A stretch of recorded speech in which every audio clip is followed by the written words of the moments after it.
So there is the horn at times in that previous round. I didn't think we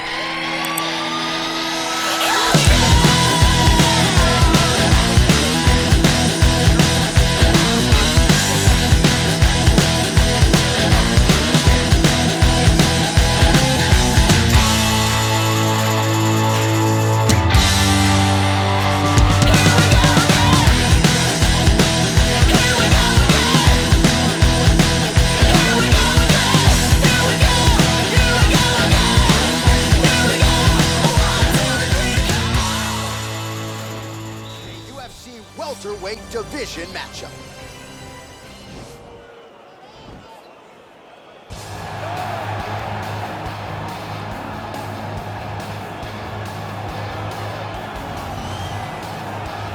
Well, we probably trot out the term well-rounded in modern-day mixed martial arts more than we should, but this fighter certainly fits the bill. Oh, 110%. He can do everything inside the octagon. Where he is most comfortable is inside of that 8-sided structure where most men are terrified of being. But for this gentleman, he only wants to be there. When you try to wrestle him, he's able to defend takedowns. If you dare stand and strike with him, he can knock you out. He's got all the tools necessary to become a UFC champion. His first martial art, mixed martial arts, and that's not always the case. He believes that he should have a lot of advantages in this matchup tonight.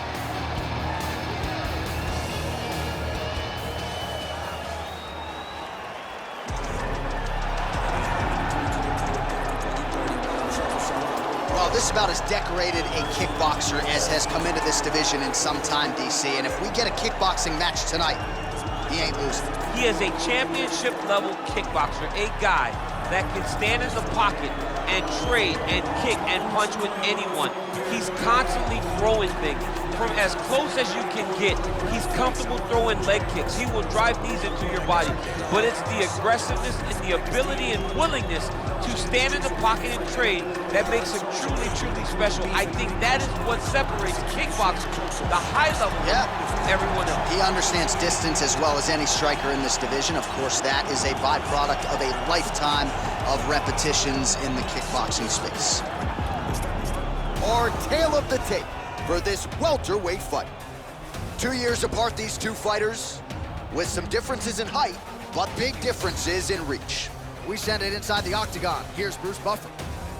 All right, crowd getting excited as this fight gets underway, and you hate to call any fighter on this UFC roster a specialist, but on one side, you have a definite striker taking on a true five-tool player.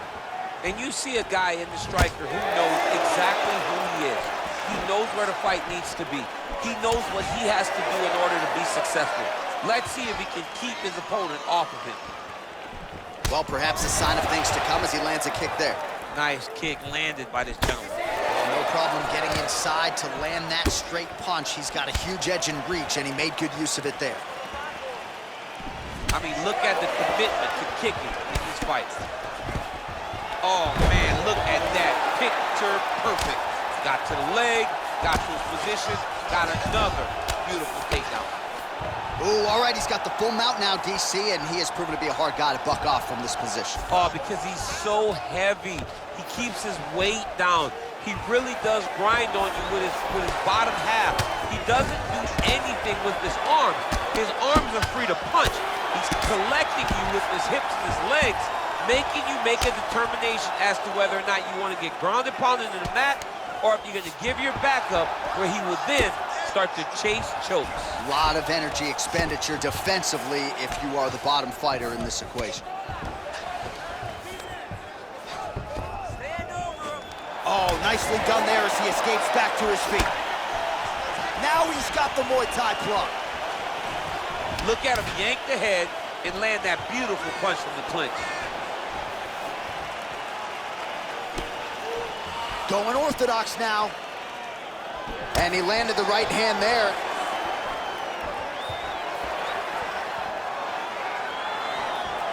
Big punch land. Ooh. Look at him drive his shin into his opponent's body with that body kick. Nice 1-2 there.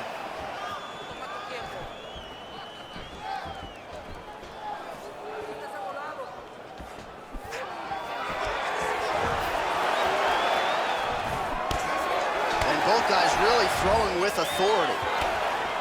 One takedown is easy to defend. When you start stringing them together is when guys struggle.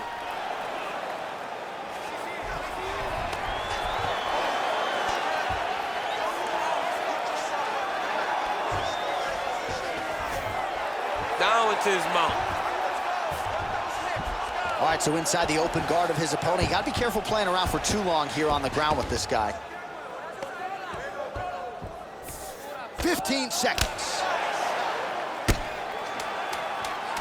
Side control now.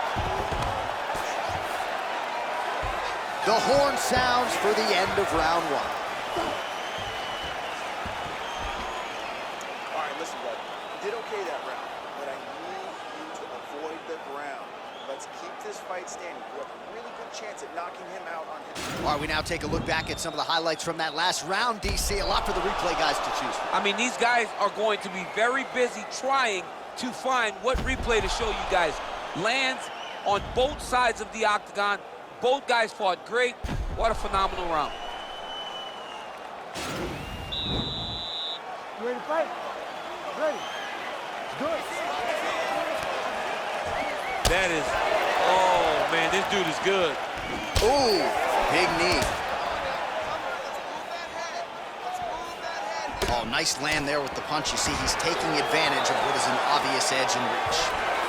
Big elbow! Big kick lands. He blocks the punch. Single collar tie now. There's a trip to get the takedown. Back to the feet now.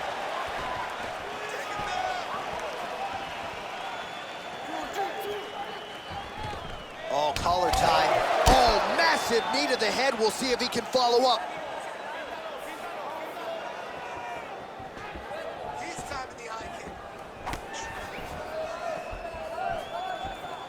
Unable to connect with the right.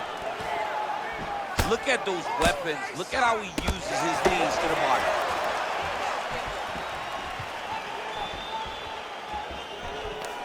Oh, beautiful counter jab upstairs for him there. He's got the reach advantage, and that certainly helped him in that exchange.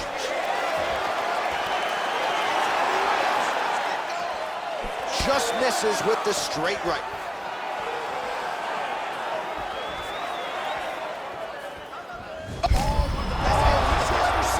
You don't really stand after you take a head kick like this.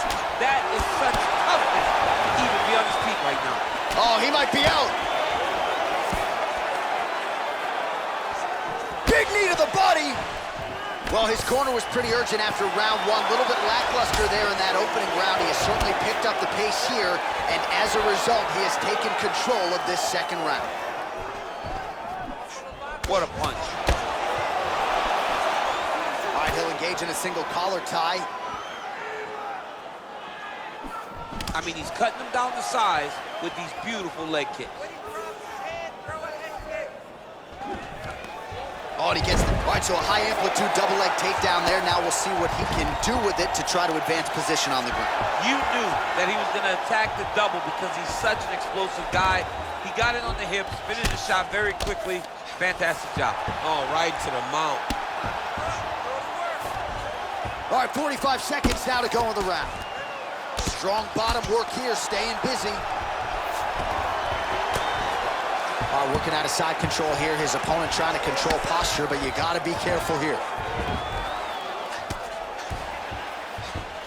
15 seconds to go. Huge strike lands there. Somehow, his opponent stayed upright. I mean, he's still on his feet, but he's not up by much. How about those 5 minutes? All right, so there is the horn at times in that previous round. I didn't think we'd get here after that head kick nearly had him out of there. It was a good round leading up to that, but when you take a head kick like that, when your opponent gets your entire body into that kick, usually the night's over. Very tough to still be standing, but he can't take many more like that.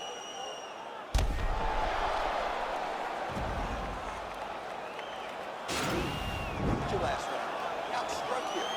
More power shots, he was more aggressive. This time, I need you. You ready to fight? Ready. Third round underway.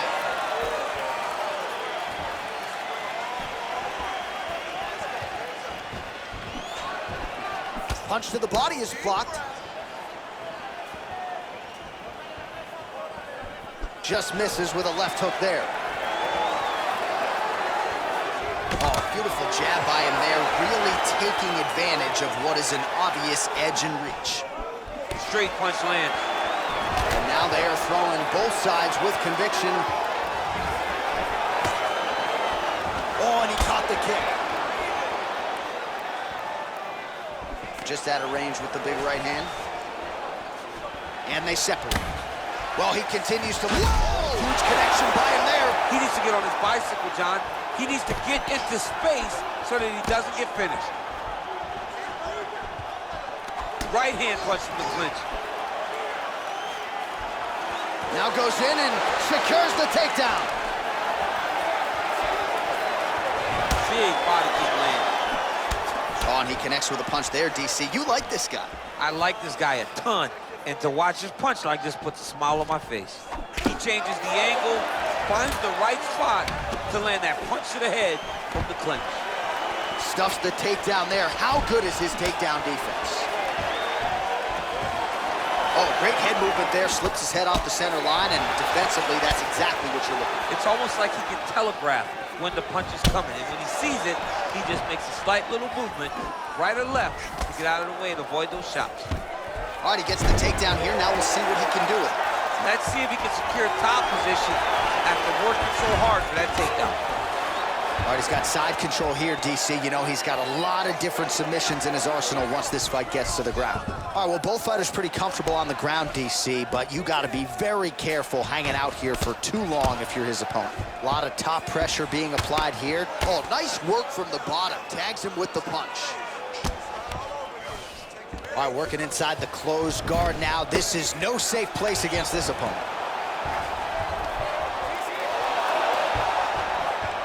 Oh, how about the speed on that reversal there? I mean, I know you can get out of some bad spots, but not with that type of speed. You cannot allow him to get leverage on the bottom. What a sweep.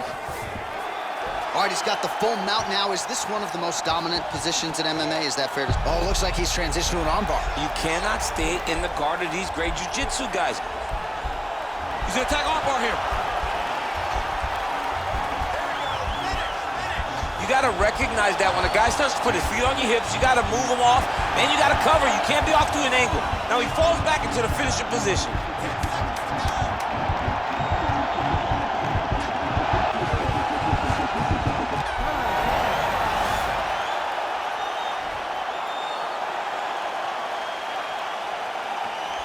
All right, so a close competitive fight throughout. It goes the distance. Maybe a slight striking edge on one side, and perhaps that'll be enough for him to get the knock. I mean, he's got to hope, right? He's got to hope that what he did, those exchanges where he came out in front, was enough to earn him the victory. This was a very, very close fight, and I'm interested to see who gets the decision.